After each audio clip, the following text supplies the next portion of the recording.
She thought he was dead, until he returned for her. The twin suns of Red Mesa Prime were slowly setting behind endless red hills, painting the sky with deep gold and dusty orange colors. The wind carried fine sand across the plains, whispering through metal fences and solar towers like a quiet ghost.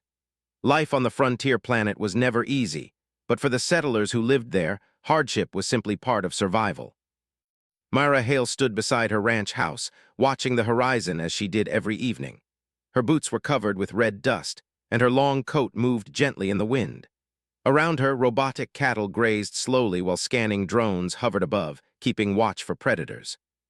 She told herself she was only checking the weather, but deep inside she knew she was waiting for someone who would never come back. 5 years had passed since Cole Mercer disappeared. Cole had been more than a ranger. He had been a protector, a cowboy who rode the wild deserts on a mechanical horse named Orion. He hunted raiders, rescued lost travelers, and defended small settlements from alien creatures that roamed beyond the safe zones. People trusted him because he never failed a mission. Except the last one. A rogue mining fleet had entered nearby space, threatening the freedom of Red Mesa Prime. The Colony Council asked Cole to investigate. He left with confidence, promising Myra he would return before the next harvest season. But his ship vanished near the asteroid belt. No signal, no wreckage, only silence. The council eventually declared him dead. Myra never fully accepted it. She continued running the ranch alone. Every morning she repaired fences, programmed farm bots, and traded supplies in town. The settlers respected her strength, but they avoided mentioning Cole's name around her. Inside the barn, his saddle still hung on a wooden hook. Dust covered it, but she refused to move it. It was a quiet reminder of a past she could not release. As darkness approached, a sudden loud sound broke the silence. A distant explosion echoed across the plains. Myra's head lifted sharply. She grabbed her rifle and activated her wrist scanner. A heat signature flashed several kilometers away. Something had crashed. She hesitated only for a moment before jumping onto her hoverbike. The engine hummed softly as she rode across the desert. The sky darkened and stars began to appear. As she approached the crash site, smoke rose into the air like a black pillar. A small spacecraft lay half buried in the sand. Its design was unfamiliar, sleek and curved, with glowing blue lines running along the hull.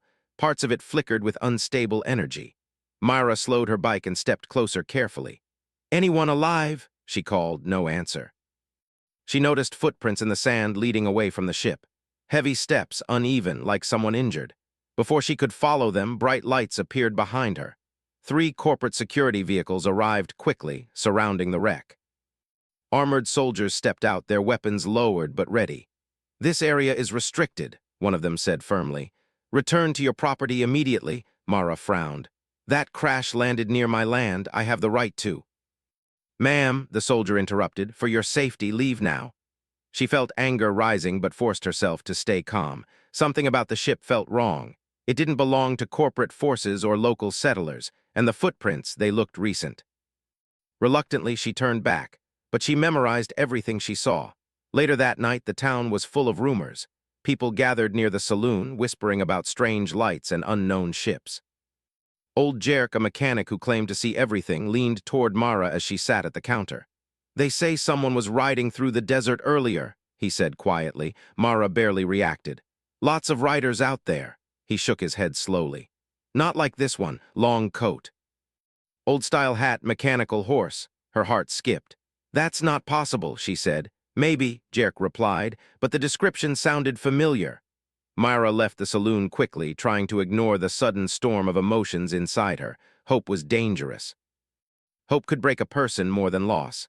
Outside, the wind had grown stronger. Sand moved across the streets like waves. She walked toward her ranch, telling herself it was just another rumor. When she arrived home, she noticed something strange. The barn door was slightly open. She was sure she had closed it earlier. Slowly, she stepped inside. Moonlight entered through broken panels, lighting the dusty floor. The robotic cattle shifted quietly in their stalls. Everything looked normal at first until she saw it. The old saddle was no longer hanging perfectly straight. It had moved. Myra's breath became shallow. "Hello," she called softly. No answer came. She walked deeper into the barn, her hand resting near her weapon. A shadow moved near the far wall. A tall figure stood there, barely visible.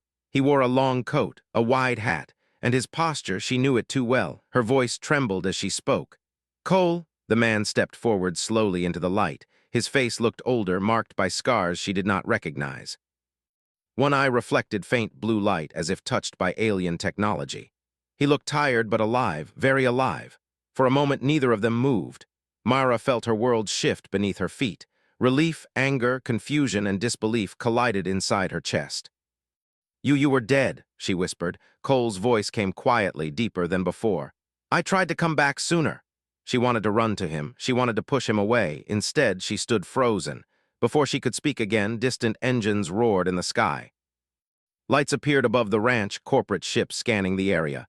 Cole turned toward the door instantly, his expression becoming serious. "They found me faster than I expected," he said. Mara's heart raced. "Who found you? What's going on?" He looked back at her, eyes full of urgency. "I don't have much time," he said softly, "and everything you believe about this colony is about to change." Outside, the searchlights grew brighter, and for the first time since his return, Mara realized something terrifying. Cole wasn't just back. He was being hunted.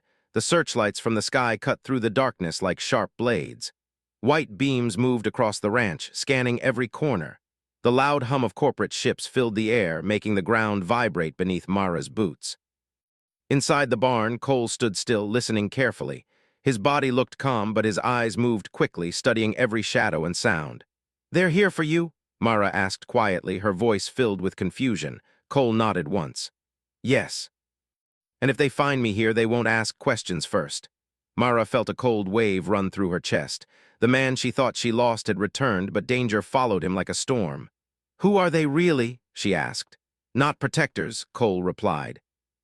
"They say they bring order to the frontier, but they only care about control." Outside, engines lowered closer to the ground. Mara took a deep breath. She had survived alone for years. Fear would not stop her now. "Come with me," she said firmly. She led him through a hidden door behind old storage crates. Years ago, the settlers built emergency tunnels beneath the ranch to hide during sandstorms or raids. The narrow passage was dark, but small lights turned on automatically as they entered. They moved quietly until the sound of ships faded above them. Only then did Mara stop walking. She turned to face him fully for the first time since he returned. "You need to explain everything," she said. Cole looked tired, like a man carrying too many memories. He removed his hat slowly and ran a hand through his hair. "I never meant to disappear," he began. "When I reached the asteroid belt, I found something unexpected, not pirates, not miners, something older." He explained how his ship had been attacked by unknown drones. During the battle, his engine exploded, leaving him drifting in space. He should have died, but an alien vessel found him. "They weren't enemies," he said quietly. "They saved me." Mara listened carefully, unsure what to believe. "Their technology healed my injuries," he continued. "But while I stayed with them, I learned something important. The corporations expanding into frontier worlds aren't just mining. They're taking control, slowly, quietly." He looked directly at her. "Red Mesa Prime is one of their targets." Mara crossed her arms, trying to stay calm. "They already have a presence here, but they help with security." Cole shook his head. "That's what they want people to believe." He explained how corporations manipulated frontier colonies by offering protection first. Later, they imposed strict rules, taking land and freedom little by little. Mara thought about the changes over the past few years: new laws, restricted zones, surveillance drones. Things she ignored before suddenly felt different. "But why hunt you?" she asked. "Because I know too much," he said simply. Silence filled the tunnel. Mara studied his face. He looked older, stronger in some ways, but also heavier with invisible weight. She wanted to ask him why he never sent a message, why he let her believe he was gone forever. But she saw pain in his eyes and held back. Suddenly, a loud rumble shook the ground above. "They're scanning again," Cole said. Mara activated a small screen on the wall, connecting to her ranch cameras. Outside, soldiers moved through the barn, searching carefully. "They won't leave easily," she said. Cole watched quietly. "I need to go," he said finally. "If they find me here, you'll be in danger." Mara felt anger rise. "You just came back, and now you want to disappear again?" "I don't want to," he said softly, "but I won't bring trouble to your life." Her voice grew stronger. "My life already changed the moment you walked back in." For a moment they stared at each other, years of silence between them. Before either could speak again, an alarm sounded on Mara's wrist device. Incoming signal, unknown source. Cole reacted immediately, activating a small alien device on his belt. A holographic map appeared in the air, showing several moving signals approaching the ranch from different directions. "They're closing in faster," he said. Mara made a decision. "You're not running alone this time," she said firmly. He hesitated. "This isn't your fight." She shook her head. "It became my fight the moment they stepped onto my land." A faint smile appeared on his face, the first real emotion she had seen since his return. Together, they waited until the soldiers moved farther away. Then they exited the tunnel through a hidden hatch behind the hills. Outside, the desert stretched endlessly under starlight. Cole's mechanical horse stood nearby, half hidden among rocks. Its metal frame shimmered softly, powered by unfamiliar energy. Mara stared at it in surprise. "That's not Orion." "No," Cole said. "Orion didn't survive. This one is different."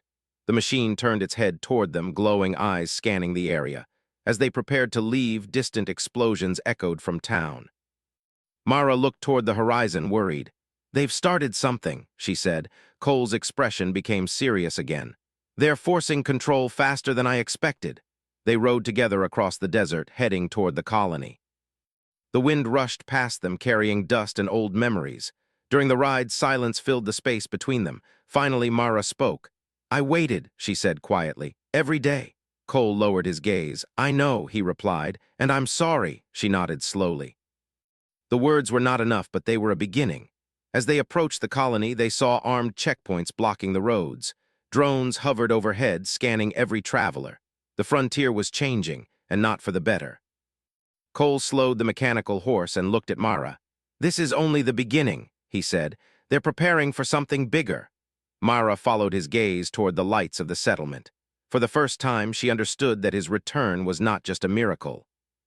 It was a warning, and somewhere in the darkness beyond the stars, something far more dangerous was coming. The lights of Red Mesa Prime Colony looked different that night.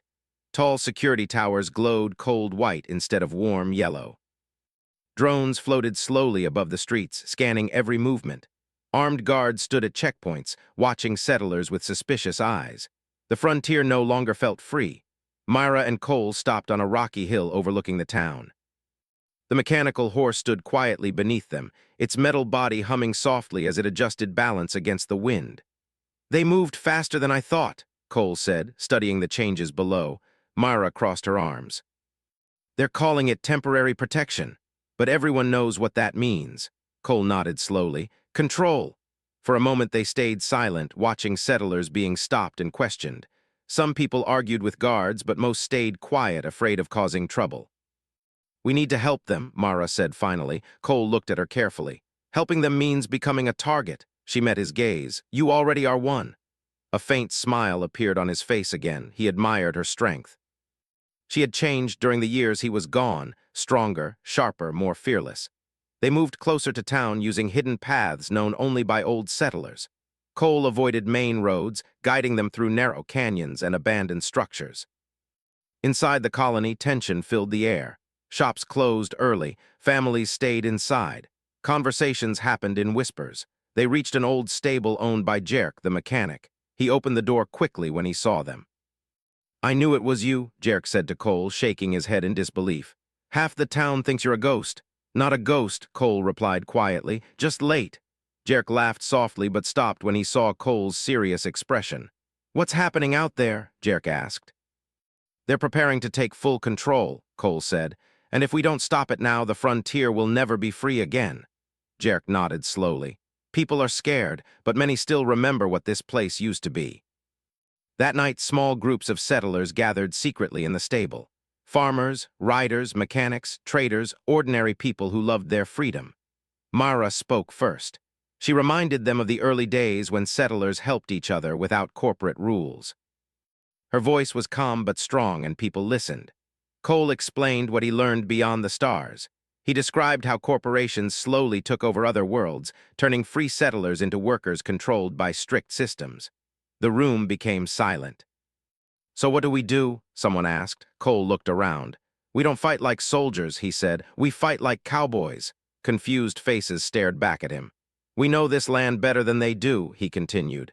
We move fast, we stay unpredictable, we protect each other. The plan was simple but risky. They would disrupt corporate operations without direct violence, disabling drones, blocking surveillance signals, and helping settlers avoid control checkpoints. Over the next days, the resistance began. Riders moved quietly across the desert at night, using old trails unknown to corporate scanners. Communication towers mysteriously failed. Supply vehicles lost navigation signals. Settlers found hidden routes to move safely between towns. The corporations grew frustrated. Security patrols increased, but they could not catch anyone. Mara played an important role. She coordinated groups, delivered supplies, and helped frightened families stay calm. People trusted her because she understood their struggles. Working together again brought her closer to Cole, but emotional distance still remained. One evening, after a long day of planning, they sat near a small fire outside the stable. The desert sky stretched above them, filled with stars. "You changed," Mara said softly. Cole looked at the fire. "So did you?" Silence followed. "I thought you were gone forever," she continued. "I learned to live without you." His voice became quiet. "I never stopped trying to come back." She nodded but did not reply. Some wounds needed time. Suddenly, an alarm sounded from Cole's device. He stood immediately, activating a holographic display. Several red signals appeared near the colony's outer farms. "They found one of our groups," he said. Without hesitation, they grabbed their gear and rode out. When they reached the location, they saw corporate vehicles surrounding a group of settlers. Drones hovered overhead, ready to strike. Cole guided the mechanical horse behind rocks. "We don't attack directly," he said. "We distract." Using alien technology, he created false signals that confused the drones. Lights flickered and systems glitched. Meanwhile, Mara led the settlers away through hidden paths. The rescue succeeded, but as they escaped, an explosion rocked the area. A corporate officer stood in the distance, watching them.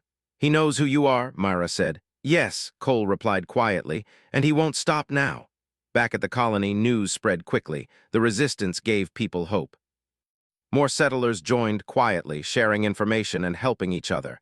But danger grew stronger. Late one night, Cole revealed something he had hidden. "The alien technology keeping me alive isn't stable," he said to Mara. She stared at him. "What do you mean?" "I was injured badly when my ship exploded. They saved me, but the energy system inside me is slowly failing." Her heart dropped. "You're dying," he shook his head gently. "Not yet, but I may not have much time." Mara felt anger and fear at the same moment. After losing him once, she could not imagine losing him again. "We'll find a way," she said firmly. He smiled softly. "You always believe that." Outside, the wind grew stronger, carrying sand across the land. The resistance prepared for a final plan, exposing corporate corruption to other colonies through a powerful broadcast. But the corporations were preparing too. And as both sides moved toward confrontation, one truth became clear. The frontier would soon face its greatest battle. The wind howled across Red Mesa Prime as a massive sandstorm rolled toward the colony. Dark clouds of red dust swallowed the horizon, turning the sky into a deep burning orange. For most settlers, storms meant danger and isolation. For Cole and Mara, it meant opportunity. Inside the old stable, members of the resistance gathered around a glowing holographic map. Faces were serious but determined. The time had come to act. "They're bringing in more ships," Jerk said, pointing at the moving signals. "Once they arrive, they'll lock the colony down completely," Cole nodded. "That's why we moved tonight." Their plan was bold. During the storm, they would sneak into the corporate command center and broadcast proof of illegal control operations across nearby systems. If other colonies saw the truth, the corporation would be forced to retreat. Myra watched Cole carefully. He looked calm, but she noticed small signs of exhaustion, slower movements, heavier breathing. The unstable energy inside him was becoming harder to hide. "You don't have to lead this," she said quietly. He shook his head. "I started this, I finish it." She wanted to argue, but she knew he would not change his mind. Outside, riders prepared their machines. Some used old hover bikes, others mechanical horses built from salvaged parts. They looked like cowboys from old stories, but with futuristic tools and armor. As the storm grew stronger, visibility dropped. Perfect cover. "Let's ride," Cole said. They moved through hidden desert paths while lightning flashed inside the dust clouds. The wind pushed against them, but the riders stayed close together. The corporate command center stood near the edge of town, surrounded by high fences and security drones. Bright lights scanned the area constantly. Cole stopped behind a rocky ridge. "We split into groups," he said. "Distraction team creates noise on the west side. Mara and I enter from the east." Everyone nodded. Within minutes, explosions sounded on the opposite side of the facility. Drones rushed toward the distraction, leaving small gaps in security. Cole and Mara moved quickly. Using alien technology, Cole disabled cameras and opened a side entrance. Inside, the building felt cold and silent, filled with humming machines and glowing screens. They walked carefully through long corridors. "You remember when this place was just a storage depot?" Mara whispered. "Yes," Cole replied softly. "Things change fast." They reached the central control room. A large console filled the center, displaying maps and data streams. Cole connected his device, beginning the broadcast. Outside, alarms suddenly started screaming. "They detected us," Mara said. Cole worked faster. "Almost done." Security guards entered the hallway. Mara blocked the door, using quick movements to slow them without causing harm. She used smoke devices and sound distractions, keeping them away from Cole. Finally, the console flashed green. "It's live," Cole said. A powerful signal shot into space, carrying proof of corporate corruption, illegal land claims, forced control orders, and hidden operations. Across nearby systems, colonies received the message. Moments later, outside communication channels filled with responses. Independent colonies began questioning corporate authority. Some even sent warnings that they would intervene if the occupation continued. Inside the control room, Cole smiled slightly. "They can't hide anymore." But suddenly, he dropped to one knee. Mara rushed to him. "Cole." The blue light in his eye flickered weakly. "The energy system," he said quietly. "It's failing faster." Fear tightened in her chest. "You need medical help," she said. He shook his head gently. "First, we leave." They escaped through emergency corridors while chaos spread outside. Corporate officers argued loudly, unsure how to respond to the broadcast. When Cole and Myra reached the desert, the storm had begun to calm. The resistance riders waited for them. "It worked?" Jerk asked. Cole nodded weakly. Cheers spread among the riders, but Myra's attention stayed on Cole. They returned to the ranch as dawn approached. News arrived quickly. Corporate ships were retreating. Without secrecy, their operation could not continue. The colony was free again. Celebration filled the town that evening. People laughed, music played, and hope returned. But inside the barn, everything felt quiet. Cole sat on a crate, breathing slowly. Mara stood beside him. "You saved this place," she said softly. "We saved it," he replied. She sat next to him, close enough to feel his warmth. "I thought I lost you once," she said. "I won't accept losing you again." He looked at her, eyes filled with emotion. "I came back because of you," he said. "No matter where I went, this was home." She held his hand tightly. Days passed. With help from engineers and alien knowledge Cole carried, they stabilized his energy system enough to keep him alive. He would never be exactly the same as before, but he would live. The colony slowly rebuilt itself. Old traditions returned, mixed with new technology. Freedom felt stronger because people fought for it together. One morning, as the twin suns rose, Myra stepped outside and saw Cole preparing the mechanical horse. "Going somewhere?" she asked. He smiled. "Just a ride," he said. "Care to join?" She laughed softly and climbed behind him. Together they rode across the red desert, wind rushing past them, the horizon wide and open. They were not the same people they once were. They were stronger. And as they disappeared into the glowing sunrise, one thing became clear. Some stories do not end when someone returns from the dead. Sometimes that is where the real journey begins.